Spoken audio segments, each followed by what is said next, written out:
She made ladies get in formation and captured over 40 million viewers worldwide. We got Ernestine Morrison in the building. Stay tuned. You're tuned into Black Hollywood Live, the world's first digital broadcast network devoted entirely to urban entertainment and pop culture. Tune in right now. What's up, world? Welcome to Gone Viral. Listen, this is the show where we interview some of Hollywood's and the world's hottest entertainers and influencers, and we capture their moments of viral fame. But first of all, let's talk about our guest today. She is an actress, a multi-viral poet, an entrepreneur, and a true influencer of her industry.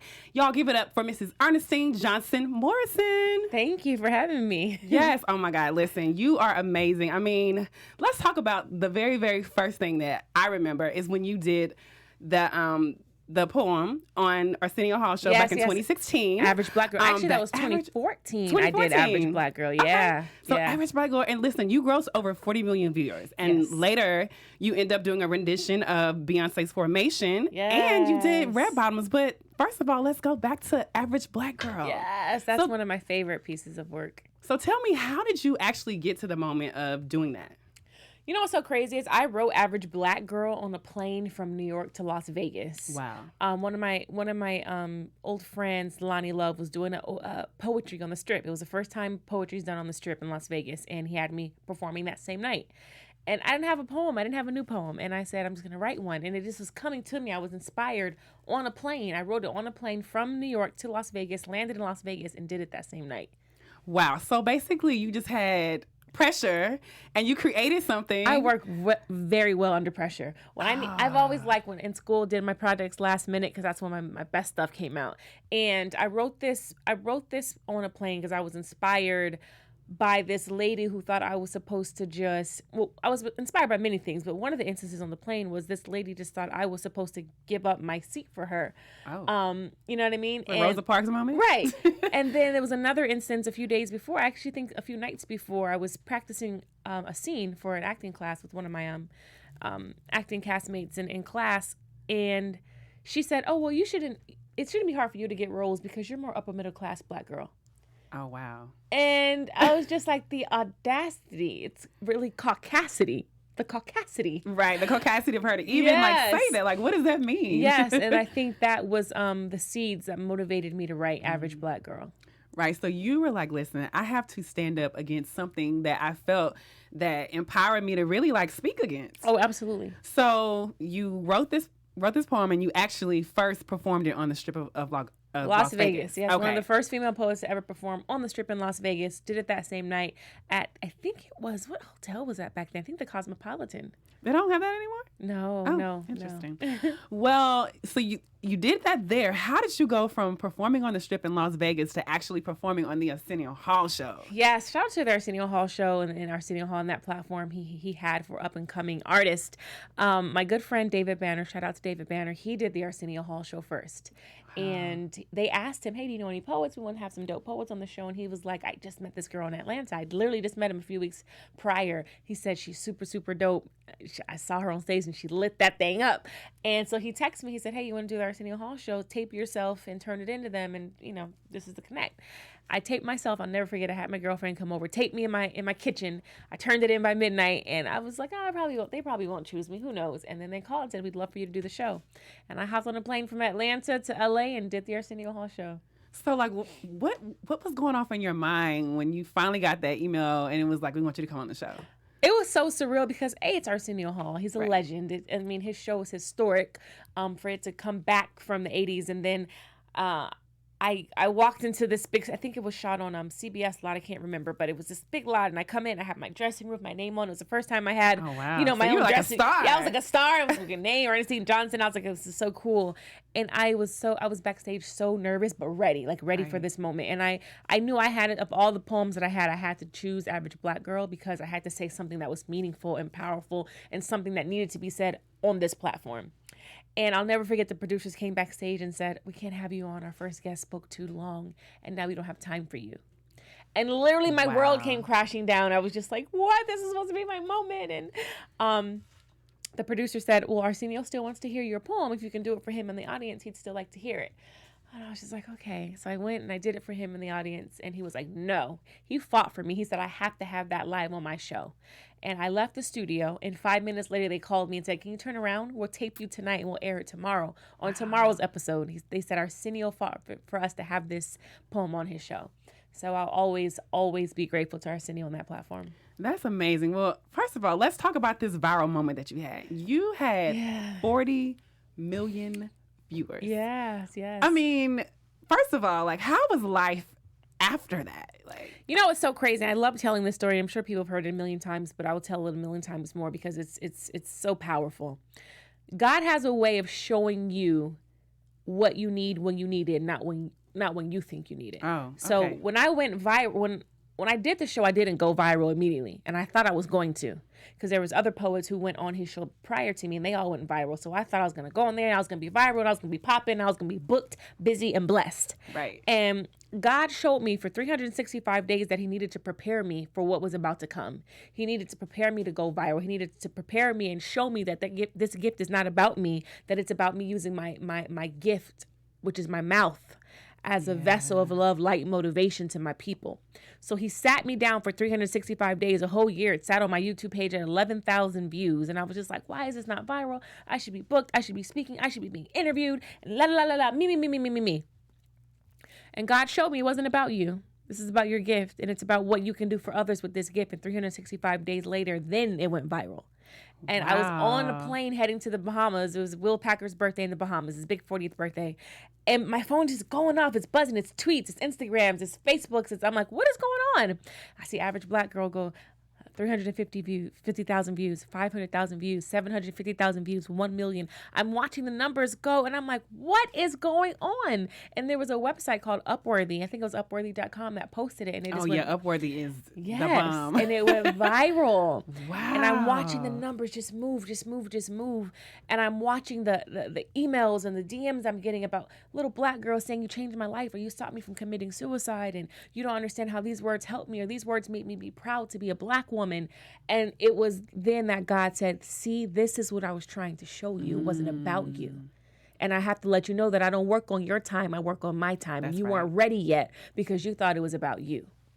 Listen, that is absolutely amazing. And it speaks to so many different volumes of, like, you had to go through that process of like being stripped of understanding what your gift was really about, which I think sometimes, everybody wants to go viral. We live in a viral society. Everybody wants to have so many likes and so many followers. But I think that it's amazing that you went through this process before you went. Because you're on a major platform. You think that I'm going to go viral. Yeah. But isn't it crazy how the universe works? Man. And how you went viral at the right time that you were ready for that. Yes. So let me ask you a little bit of a question. What was that process during the moment that you were expecting to go viral? Like, can you give me maybe like some little pointers of like maybe what went through your mind? I mean, I think as an artist, when the phones aren't ringing and the emails aren't coming, as an actress, as a poet, or whatever you are, musician, model, when you're in this business and you're in this industry, when the phones aren't ringing and the emails aren't chiming and the agents aren't calling, you start doubting yourself. You start doubting your gift. You start thinking you're not good enough. You're not worthy enough. You're not this enough.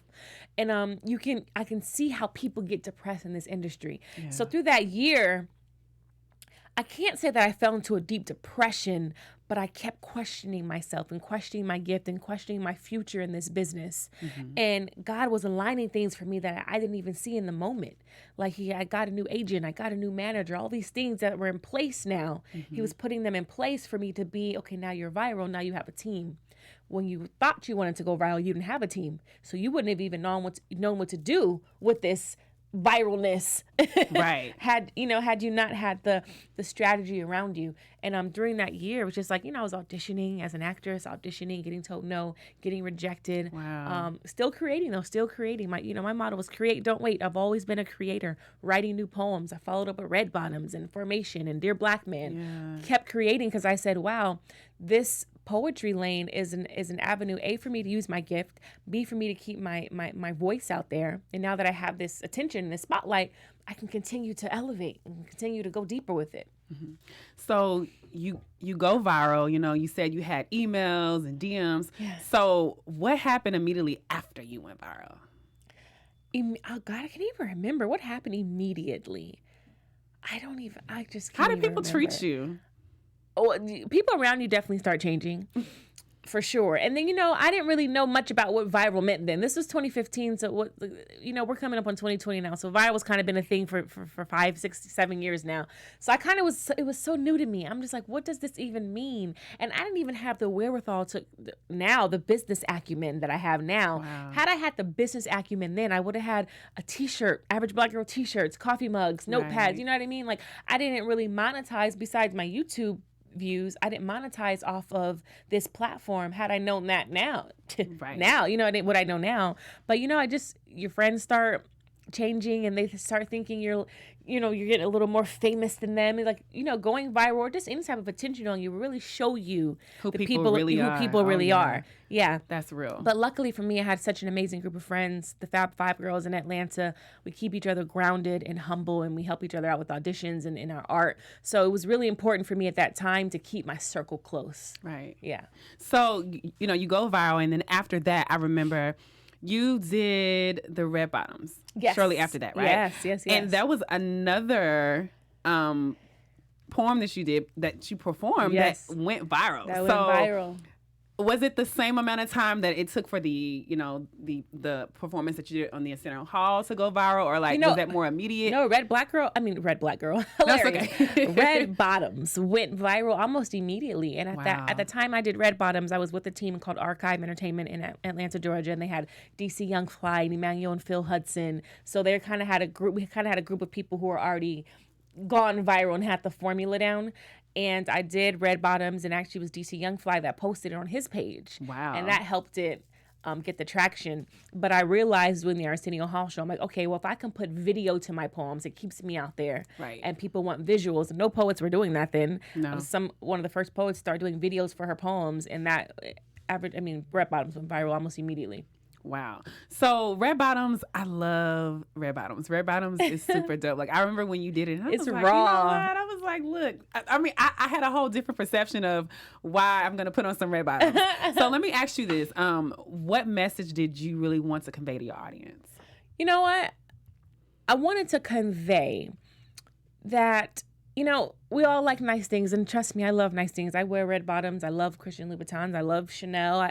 I'm very, very love my stuff. Yes. However, I think it's important, especially for women, and particularly Black women, that we have our finances together. Mm-hmm. Before we buy some Red Bottoms, make sure that we have life insurance, make sure that we have health insurance, make sure that we are investing, make sure we have a savings account, an IRA, mutual funds, making sure that we are not putting value on things that have no value. Right. You know what I mean? Mm-hmm. Like, we put so much value on these brands and these labels that don't pay us and don't feed our families, are not helping us build generational wealth for our families, but we put so much money out into other people's families because they're not companies, they're families. Right. There's a family attached to Christian Louboutin. There's a family attached to Chanel. There's a family attached to Gucci. They're not just companies behind a computer screen. These are real people with families, and we are pouring into them before we pour into us. Mm-hmm. So I wanted Red Bottoms to say, hey, we're worthy. We can pour into us first. We've been exploited for many, many centuries by white folks. We've been exploited. Let's make sure that we are taking our power and pouring into us and our people and our wealth. And then go buy the Chanel and the Red Bottoms. Right. But make sure, my mom used to always say self-preservation is the law of the land. Make sure you're taking care of you first. Absolutely. Yeah. If you don't take care of yourself first, nobody else is going to take care of you. Absolutely. Now, I'm just interested to know, going viral with Red Bottoms, what was the response from the audience? Oh, wow.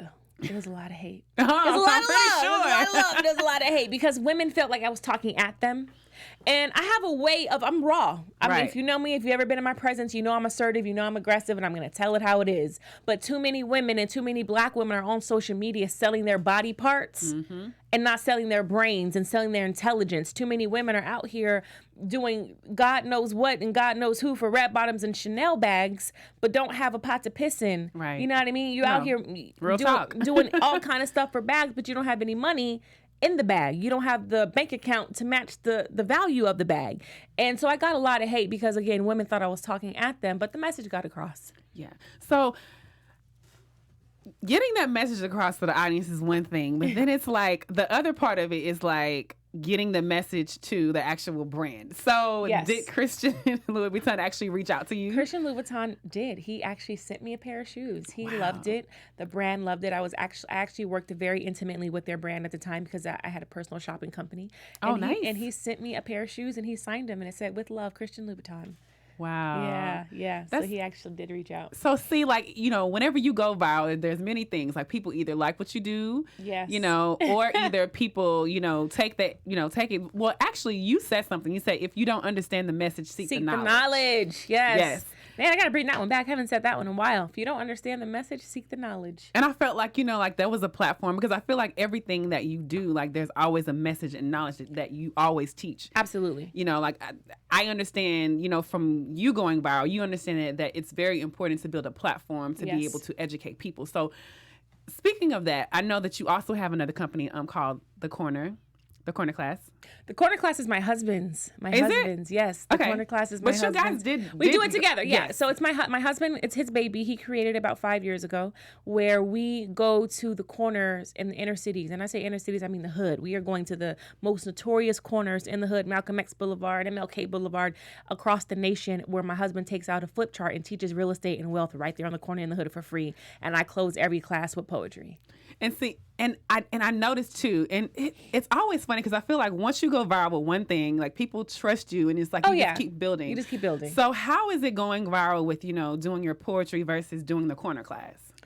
Well, I'm doing my poetry on the Corner Class, so it's pretty much in the same vein. However, I love doing poetry at the Corner Class. On the corner, it's a different feeling. I mean, it's one thing to have the cameras and the lights and the millions of views, but when we're on that corner, it's just you and it's real life and it's real people, and they're out there to soak up the knowledge. They're out there getting this free game on how we build generational wealth for us as a people, as Black and brown people. You've got people out there with their babies and their notebooks taking notes in the cold, rain, sleet, snow. Like, literally, we've been in Chicago. We provided raincoats for everybody, and everybody had raincoats on. Wow. So to perform poetry and speak life into my people in that type of environment is really priceless. It's so different. I'm not even thinking about going viral at that in those moments, because that's just real life. Right. But I mean, it's always good to capture like those real raw moments. And, people can be able to be inspired by something that they may not necessarily be attached to, but they know real life is real life. Yes. Now, speaking of that, I kind of want to go back a little bit because, you go viral, but were you still like in a space where you were working a 9-to-5, or like, how was it, in that stage of going viral and, thinking that, okay, it's going to make you famous, but I'm trying to remember so wait, let me give him times. I'm the worst when it comes to date and times. No, it's fine. I'm like, man, that was just last week. My husband's like, babe, that was 6 weeks ago. I'm like, oh, okay. Let me see. So was I working? So Average Black Girl went viral. I believe I was still working for Neiman Marcus. I worked high-end retail at Neiman Marcus. And I quit Neiman Marcus. Actually, you know what? No. I was actually nope, I was not. Let me tell you what happened.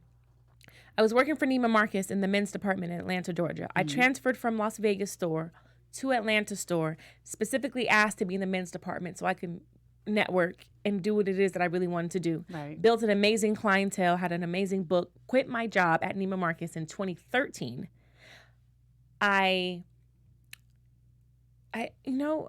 In the beginning of 2014, I quit my job, started my own personal shopping company with all the resources and relationships I met at Neiman's. And the very first thing I booked was the Arsenio Hall show. So I was no longer working a 9-to-5, but I was running my own business. I started my own personal shopping business at the age of 24 years old. I was working with Kevin Hart, Floyd Mayweather, Julio Jones, Roddy White, Von Miller, Demaryius Thomas, all these amazing relationships that I met through retail. I started my own company and cut the middleman out so I can focus on poetry and acting. Right. So, I mean, wow, that's amazing, because a lot of times people think that, like, even though, like, once you go viral, like, I'm famous, I don't have to work anymore, like, I'm done. But, I mean, honestly, you kind of already had your thing going. So it actually kind of set the bar for you. Here's the thing, guys. Everything in life is about strategy. And people say exit strategy because you don't just exit. There's a strategy behind the exit. I've always had an exit strategy. When I clocked into Neiman Marcus in Atlanta, I told HR, I said, I'm only going to be here a year and a half. I put my 2 weeks in notice.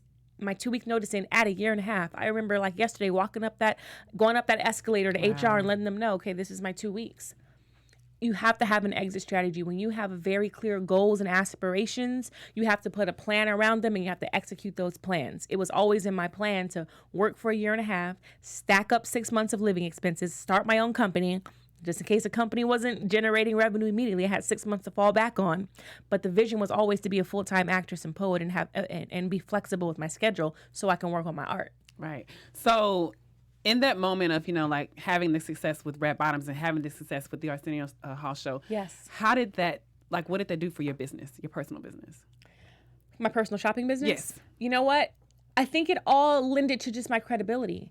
And when I'm dealing with people like Kevin Hart and Floyd Mayweather and all these amazing people, I'm dealing with credit card numbers and bank accounts and, that type of thing. So I think, at the same time where I'm going viral with these powerful messages, it really, really built a trust between me and my clients. Like, you can trust me to go to Barney's or wherever and get your clothes for you. It's built a really great trust between me and my clients, which turned into great friendships and amazing, strong, authentic gotta say that in Hollywood. Authentic relationships. Right. Yes. That's important because I feel like, all of us want to be famous or whatever, but I think sometimes we miss that it's about relationships. It's about relationships. It's about being authentic, man. Authenticity will take you further than talent could ever take you. And that's one thing that I've always been so big on, integrity and authenticity. You may not like me. I may be too aggressive for you. I may be too assertive. I may be too bossy for you. But guess what? I'm authentic. I am authentic and I'm going to walk with integrity and nobody can buy that. That's important. Yeah. It's important. I mean, that's something that, sometimes going viral doesn't necessarily show you. But I mean, again, like you said, I mean, it's all about being authentic. And one thing I want to go back to, one of the things that you did is you did something that was called Black Love. Yeah. That also went viral. Y'all listen, she is a multi-viral poet. It's like when you speak, people are glued to what you have to say. I want to know, what were some of the challenges that you felt like you experienced after you, spoke your raw truth? Particularly when it comes to Black love and kind of just moving to the realm that I was moving in. I'm going to say it like this. I am 100% pro-Black. That doesn't mean I'm anti anything else, but I love my culture. I love Black people. And coming from Los Angeles, California, growing up in the Valley, I couldn't always say that. I grew up in the Valley. Yeah, Mexican friends, Salvadorian friends, Black friends, white friends, Asian friends. I didn't really know the power and the magic and the sauce of what it meant to be Black. And once I discovered that, I held on to it. So doing poems like Black Love, where I'm teaching and preaching Black love and the Black man was made for the Black woman, everybody doesn't like that. And that's okay. Everybody has their truth. But what I am going to do is be 100% apologetic. And my truth, I love Black men. I think that Black women and Black men do something magical together. Right. That's just my belief. Not that I am anti-interracial dating or anything like that, because love is love. Love who you love. I'm just here to say, as a Black woman, I love Black men. And I think that the way we rebuild our communities is through Black love. Right. Absolutely. I feel that too. So tell me a little bit more. I don't know if you watch the series Black Love. I do not, but I've seen it. But I'm not an avid but I've seen it. I know what it is. So would you see yourself doing anything viral? Maybe doing something with your own? Because I know you are married. Have you ever thought about doing a viral show? With you and your husband. A viral show? Yeah.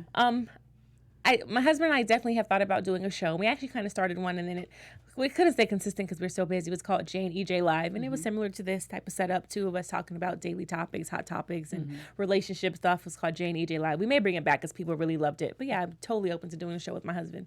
We love to work together. We call each other partners in power. When we were already both dope individually, but when we got together, we just birthed amazing, monumental things. I think one of my favorite videos of you guys is when he bought you the car and you were like, hey, wait, is this really this is mine? He was like, hurry up, we gotta get ready for the show. You were like, okay. I didn't know. I was like, seriously, we only been dating a few months, and I was like, a car, really? I thought it was okay, yeah. That's my husband. He loves to surprise me. Oh, I love it. I love it. Let's talk about Formation. So you did Formation. Yes. A little not immediately following after Red Bottoms, but a little bit close. So let me ask you this question. So you could have did Formation anytime. Yes. But you dropped it literally not too far after the song was dropped. After Beyonce dropped it, I dropped it. Yes. So talk about strategy.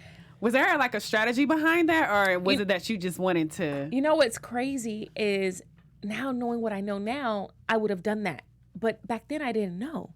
I just was inspired. I'm like, she dropped Formation. I'm like, I hope people really get the message of what she's really saying. I should do my own rendition and really go a little bit deeper into what the Queen Beyonce is Queen saying. B. Yeah, Queen B. I should go a little bit deeper into what she's saying in a poem version, and I just hopped right on it. But now I think that's a great strategy for these, up and coming artists. Like when something's viral or something pops, and you're doing your rendition, or you're doing a parody, or you're doing a play on it, do it right away. I didn't know that back then. I know it now. But no, it wasn't strategy. I was just inspired by her. I was inspired by the song. I had a team around me like, yo, do the formation, do the whole outfit and everything. I'm like, cool. I went to a costume store, got the outfit, got the beret, and you even had like the bullets. I was like, yeah, how is this happening? Yeah. That's amazing. So, of course, I know Beyonce is coming out with her Ivy Park. How do you feel that like how a platform for building empowerment for women?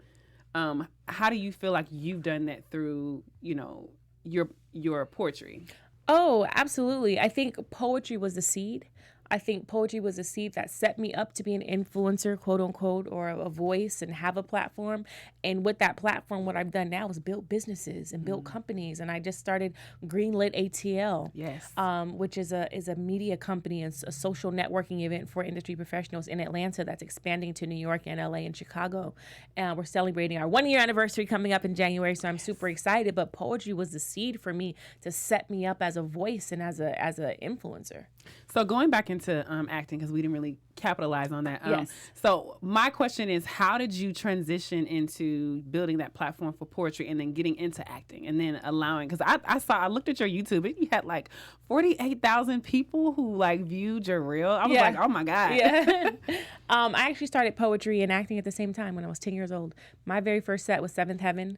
Then I went on to do Sabrina the Teenage Witch, and then I went on to do Parenthood as a featured extra. I started at 10 years old. I was with this agency called Academy Kids, and they placed children as featured extras in popular shows. And back then, the WB was popping, so I was on all the WB shows.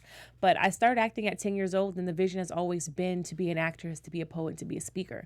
And I literally have a homework assignment that I wish I still had it, but I had it a few years ago. It was a homework assignment that I did, and I wrote down Oprah with a microphone and a camera and a movie slate. And that's how I've always envisioned myself. Wow. An actress, a poet, a speaker, an Oprah.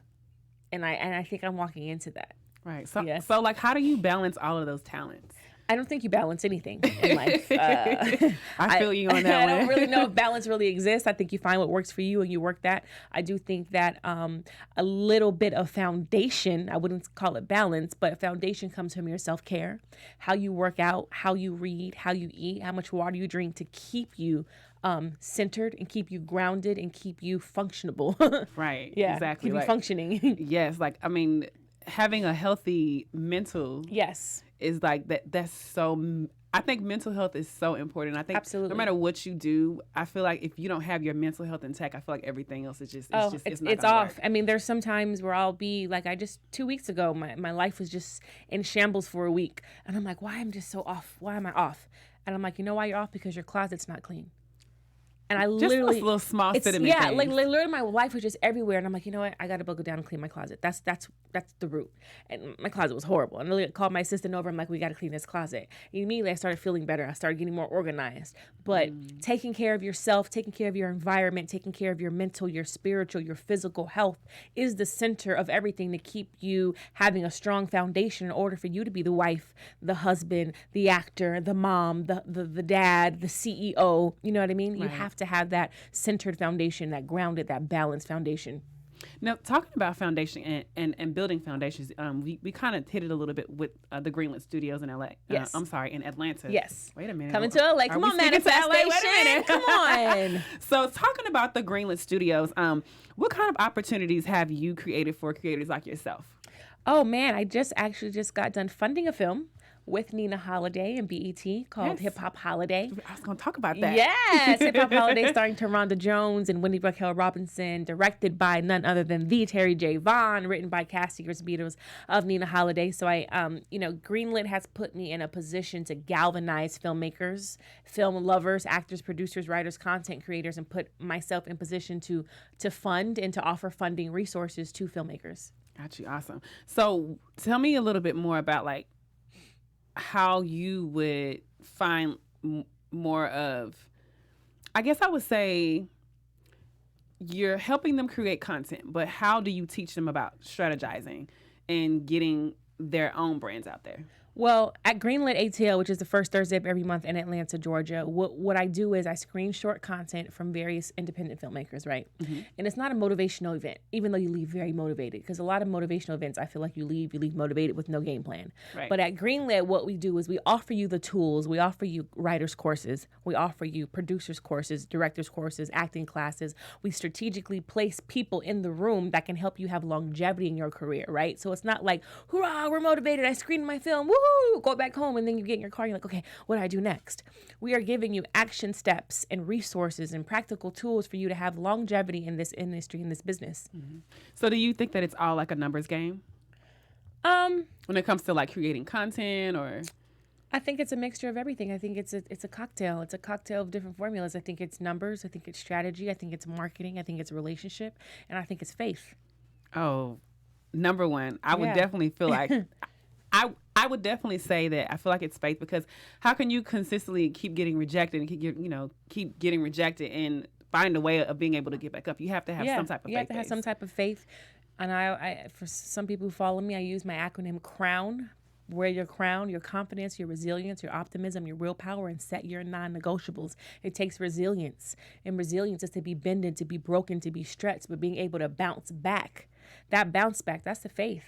Oh, yeah. I've been bended. I've been broken. I've been stretched. I'm stretched daily. But because of my faith, I have resilience. I know I'm going to bounce back. Absolutely. Yeah. So you have created a space, in Atlanta, the Greenlit Studios. Yes. And also there's another studios, Tyler Perry Studios. What kind of opportunities do you think that, platforms like yourself and Tyler Perry are actually creating for people in Atlanta and even all over the world? Like Tyler Perry said at the BET Awards, I'll never forget it. It was so powerful. He said, well, everybody was talking about Oscar so white. I was in Atlanta building. And he said, I know if I just built this table, God will prepare it for me in the presence of my...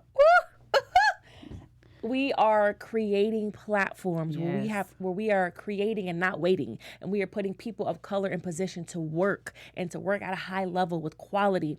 I mean, from camera operators to grips to producers to writers to directors. We are inclusive of women and people of color, brown and black. I think when we are... What we have done is we've created these tables in Atlanta where it's like no more, having a seat at the table, where it's like, no, I actually built the table in the building. Right. So let's eat. I almost feel like it's like the principle of teaching people that it doesn't matter where you are. Like, you don't have to be in Hollywood to have Hollywood. No. You know what I mean? Like, you can be able to create that anywhere. Create it anywhere. And, like we said earlier, Hollywood's never going anywhere, and we love Hollywood. But just because Hollywood is in Los Angeles doesn't mean they have to be the only one. Right.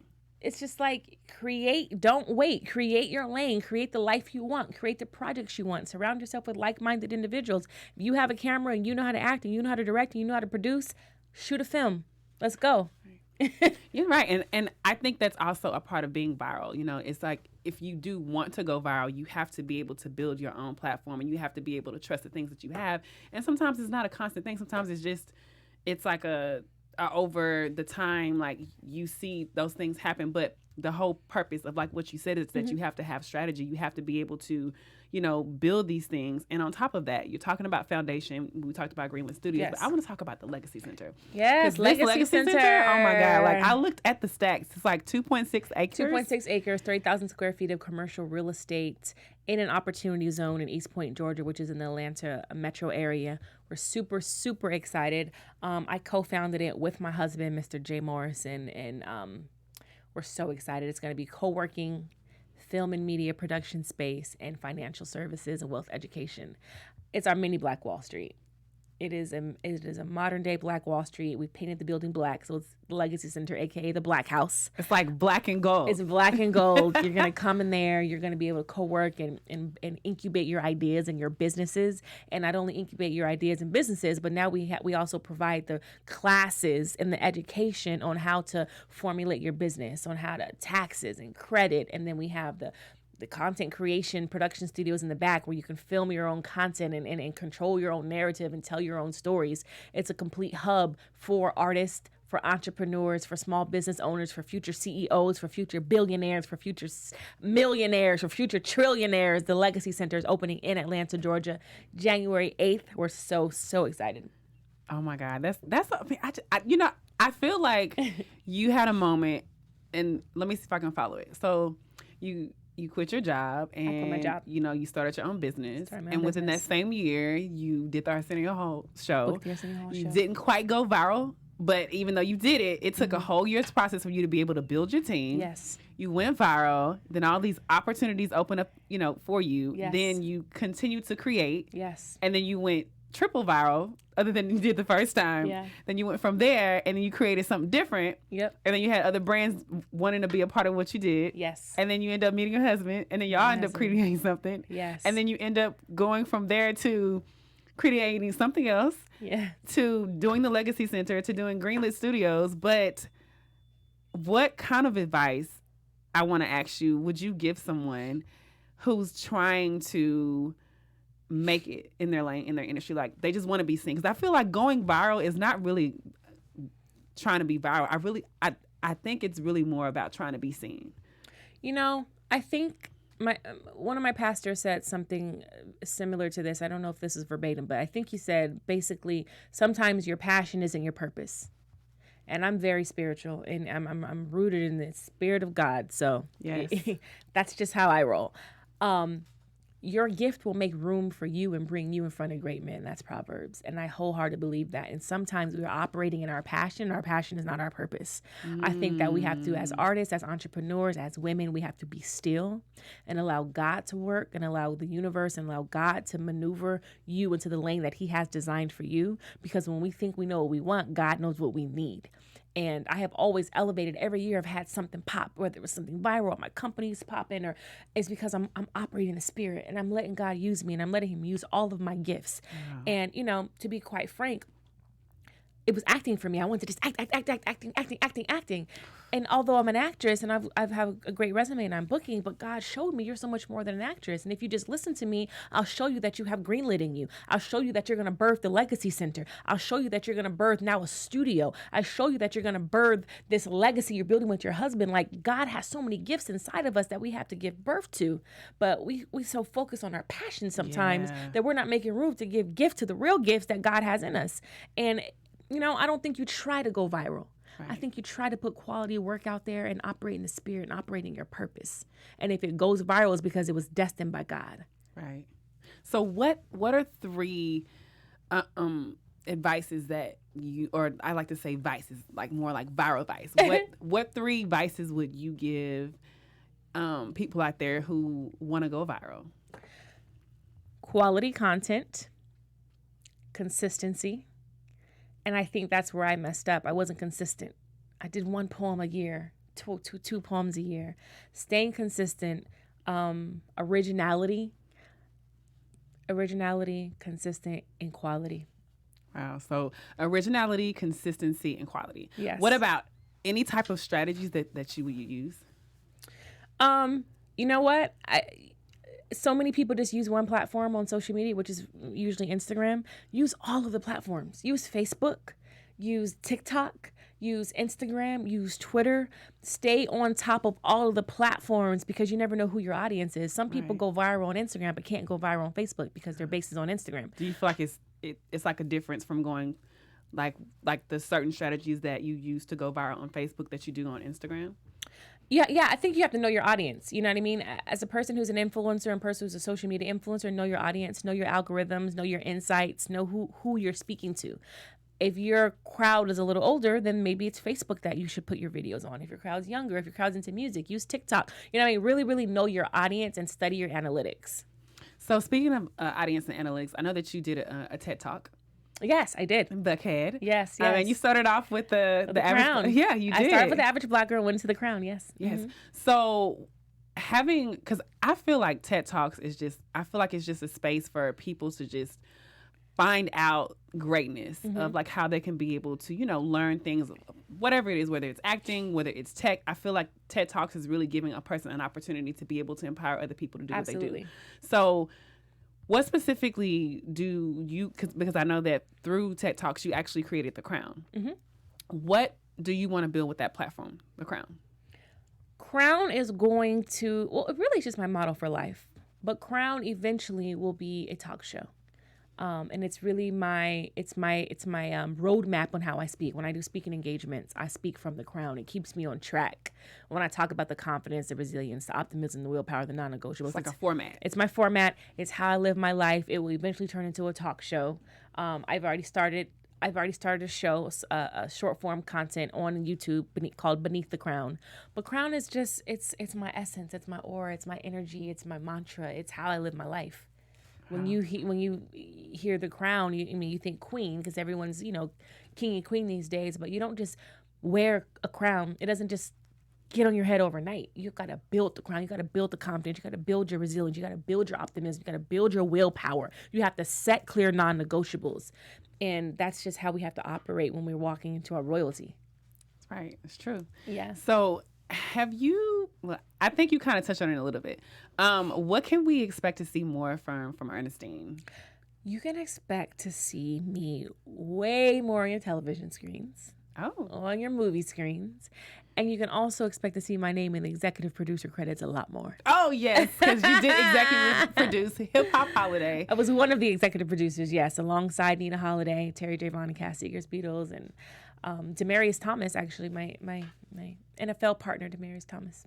Well, I have to say, you are amazing. I mean, you have taken viral on the charts when it comes to poetry and acting and everything that you do. Thank you. But, I want people to know, how can they actually find you? Yes, I'm on these in these Graham streets. Hit me on Instagram at Mrs. MRS Ernestine Morrison. That's ERNESTINE. Mrs. Ernestine Morrison. Follow my company, Greenlit ATL. It is coming to LA, Greenlit LA. Stay tuned. So yeah, keep up with me, man. And subscribe to my YouTube, Ernestine Johnson Morrison. Well, ladies and gentlemen, that was Ernestine Johnson, and I am your host, Ms. Nima Sky. You can find me on all social media platforms at Nima Sky, and we love you. And you know what? We'll see you next week. Thank you.